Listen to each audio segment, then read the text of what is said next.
Waktu itu, aku baru lulus kuliah. Dengan semangat penuh harapan, aku kirim lamaran kemana-mana, berharap bisa langsung kerja dan bantu keluarga. Beberapa minggu kemudian, akhirnya aku diterima kerja di sebuah pabrik di pinggiran kota. Gajinya setara UMR. Awalnya, aku seneng banget. Punya penghasilan sendiri, rasanya seperti mimpi. Bisa beli makan sendiri, bayar kos sendiri, dan gak perlu minta orang tua lagi. Tapi, ternyata realita hidup gak semudah yang kubayangkan. Baru sebulan kerja, aku mulai sadar, biaya hidup di kota itu tinggi banget. Gaji UMR cuma cukup buat bertahan, bukan buat berkembang. Aku mulai hitung-hitung lagi, mana yang harus dikorbanin. Makan enak, ongkos, atau nabung. Setiap hari terasa seperti tantangan baru. Dan dari sinilah semua perjuangan keuangan itu dimulai.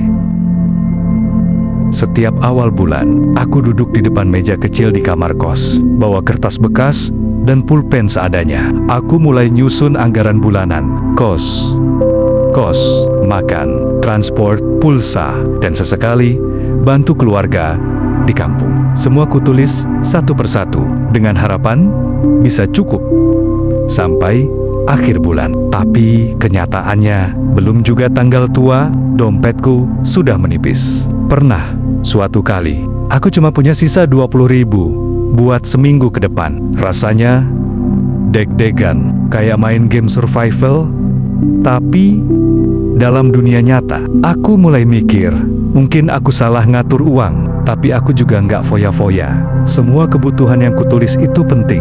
Dari sini aku sadar, hidup dengan gaji UMR itu butuh strategi. Bukan sekadar haitang-haitangkan biasa. Setiap angka yang kutulis di kertas itu bukan cuma nominal, tapi perjuangan. Dan kadang aku harus memilih bertahan atau menyerah. Setelah beberapa bulan kerja, aku mulai terbiasa dengan ritme harian. Kerja dari pagi sampai sore, lalu pulang ke kos dengan tubuh lelah. Weekend jadi waktu yang paling ditunggu. Teman-teman ngajak nongkrong, ngopi di cafe hits, kadang diajak staycation patungan. Awalnya aku ikut karena nggak enak nolak. Aku juga ingin ngerasain hidup yang normal, seperti anak-anak muda lain. Tapi lama-lama aku sadar, setiap kali ikut nongkrong, dompetku makin menipis, tagihan makin numpuk, dan tanggal tua makin nyiksa. Aku mulai merasa gaya hidup itu bisa jadi jebakan. Kita nggak sadar kalau pengeluaran kecil itu terus nguras isi dompet. Bukan karena boros, tapi karena ingin dianggap sama seperti yang lain. Akhirnya, aku putuskan, aku harus pilih gaya hidup atau masa depan. Bukan berarti aku antisosial, tapi aku mulai tahu prioritas. Karena ternyata hidup hemat bukan berarti hidup pelit, tapi tentang tahu mana yang penting dan mana yang cuma gengsi. Satu hari, aku lagi siap-sayap berangkat kerja seperti biasa. Tapi saat nyalain motor, nggak mau hidup. Kupikir cuma masalah sepele, tapi setelah dibawa ke bengkel, ternyata harus ganti aki dan beberapa komponen. Biayanya hampir setengah dari gaji bulananku. Langsung lemas. Aku buka dompet, cek saldo tabungan, dan hasilnya hampa. Nggak ada uang darurat, nggak ada pegangan. Semua gaji bulan lalu habis buat kebutuhan pokok. Sisa receh pun cuma cukup buat makan 2 hari. Akhirnya aku pinjam uang teman. Malu, pasti. Tapi waktu itu nggak ada pilihan lain. Sejak kejadian itu, aku mikir keras. Kalau hal kecil kayak gini aja bikin panik, gimana kalau ada kejadian yang lebih besar? Baru aku sadar, uang darurat itu bukan pilihan, tapi keharusan. Mau gaji kecil atau besar, kita semua butuh perlindungan finansial. Karena hidup itu penuh kejutan, dan gak semuanya menyenangkan. Setelah kejadian motor rusak itu, aku mulai merasa ada yang salah dalam cara aku ngatur uang. Bukan cuma karena gaji kecil, tapi karena aku nggak ngerti caranya. Akhirnya, aku mulai cari tahu. Nonton video YouTube soal keuangan, baca thread di Twitter, ikut webinar gratis yang bahas cara ngatur gaji. Pelan-pelan, aku mulai paham. Ternyata selama ini aku cuma kerja tanpa ngerti kemana uangku pergi. Aku kenal istilah baru, cash flow, budgeting, dana darurat, sampai investasi. Awalnya ribet, tapi lama-lama asik juga. Karena aku jadi tahu, ternyata uang bisa dikendalikan. Bukan soal nominal, tapi soal mindset. Melek finansial itu bukan buat orang kaya, tapi buat semua orang yang pengen hidupnya lebih tenang. Dan dari situ, aku mulai bangun fondasi baru dalam hidupku. Fondasi keuangan yang sehat. Meski dimulai dari gaji UMR, setelah belajar soal keuangan, salah satu hal pertama yang aku praktikkan adalah mencatat pengeluaran. Awalnya, aku pikir, ngapain sih?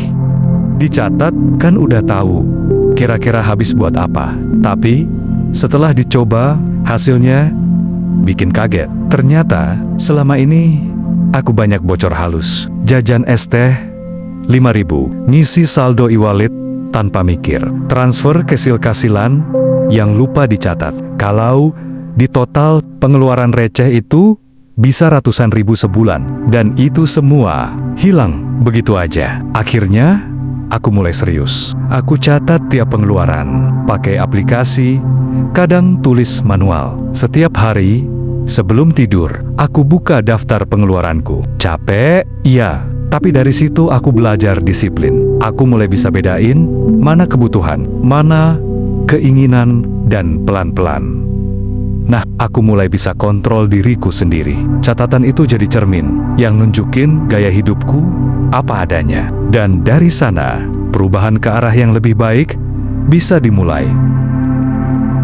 Setelah mencatat semua pengeluaran, aku sadar satu hal, walaupun sudah hemat, gaji UMR tetap aja ngepas banget. Akhirnya, aku mulai mikir, harus ada cara buat nambah pemasukan. Di hari libur, aku coba daftar ojek online. Awalnya, malu, takut ketemu teman kerja atau tetangga. Tapi lama-lama aku terbiasa. Setiap Sabtu dan Minggu, aku keliling antar penumpang atau nganter makanan. Kadang, malam-malam aku jualan makanan ringan lewat grup WhatsApp. Bikin sendiri di kos, lalu kirim pakai ojek.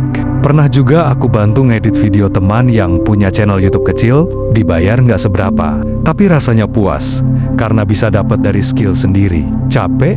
Jelas, tapi lebih capek kalau terus-terusan kekurangan. Dari situ aku belajar, jangan cuma bergantung sama satu sumber penghasilan, karena kalau satu jalan tertutup, kita masih punya pintu lain buat bertahan. Dan saat itu, aku mulai sadar, gaji UMR bukan akhir segalanya, tapi semangat IMR itu yang gak boleh mati.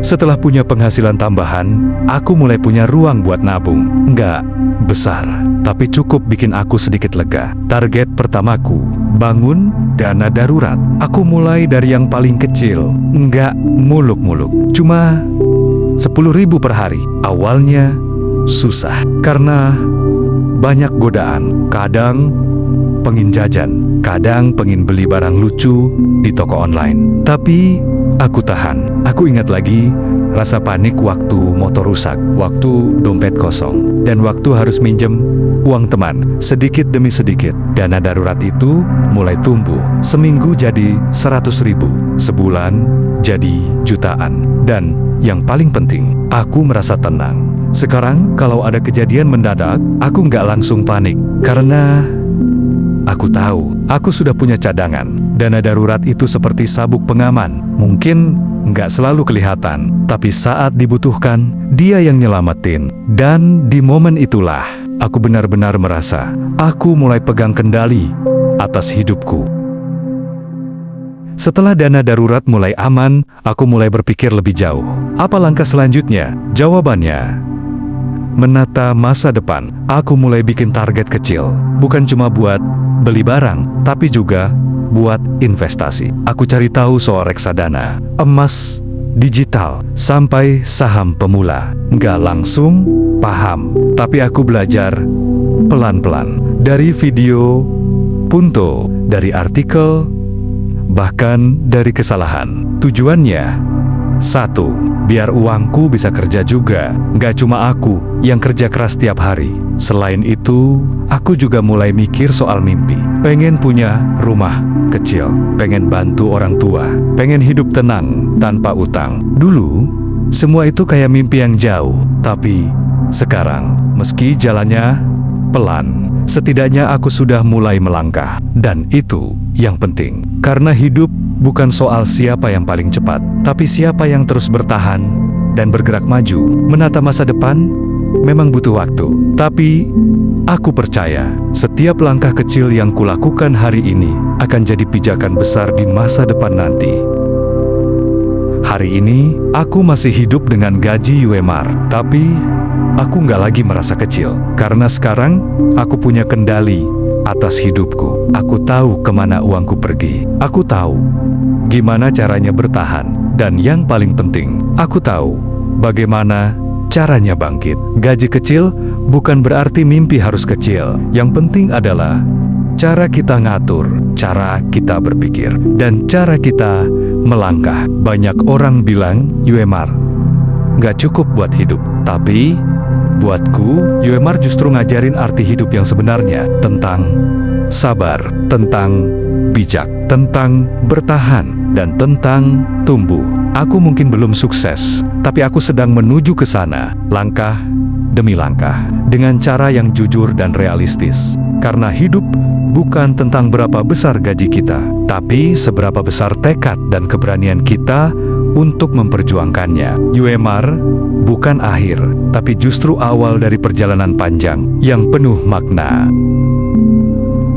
Terima kasih sudah menonton video kali ini di channel Widi Purnomo. Semoga cerita dan informasi yang aku bagikan bisa memberi manfaat dan inspirasi buat kalian semua. Jangan lupa untuk like, komen, dan subscribe kalau kalian merasa video ini bermanfaat. Aktifkan juga notifikasi supaya kalian gak ketinggalan konten-konten menarik selanjutnya. Sampai jumpa di video berikutnya. Tetap semangat, tetap berkembang, dan jangan pernah berhenti belajar.